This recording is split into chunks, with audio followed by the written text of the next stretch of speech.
Debbi Kenote. I am a painter based in Brooklyn.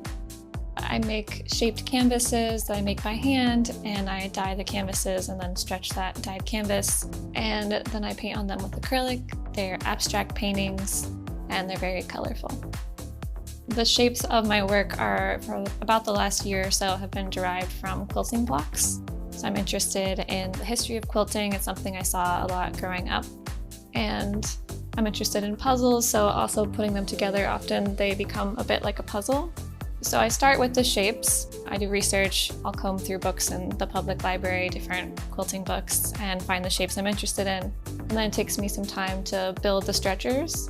And then I begin the dyeing process. So I lay out big pieces of canvas and I put dye on it. And after I wash and dry them, I stretch them. And then I begin working abstractly on the surface in acrylic.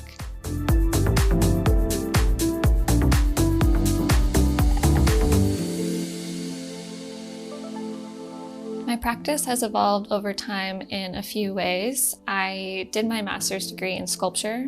Before that, I had studied painting. When I was in grad school, I was doing modular sculptures that were freestanding, and I loved doing that, but when I graduated, I was really missing painting. So I started to explore bringing some of the language from sculpture into my paintings.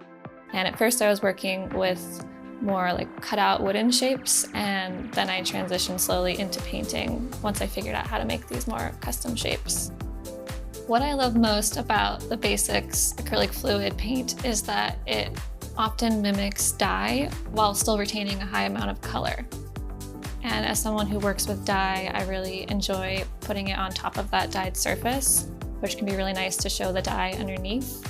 Because it's so fluid, it slides really easily across the surface, and my surfaces can be a little bit rough, so it works really well for me. It's important to trust the products that you're using as an artist because they are really an extension of your hand. Often when I'm painting, I'm working very intuitively, and if I'm mixing like really big, areas of paint, I need to know that I'm able to replicate that next time I sit down with the paint.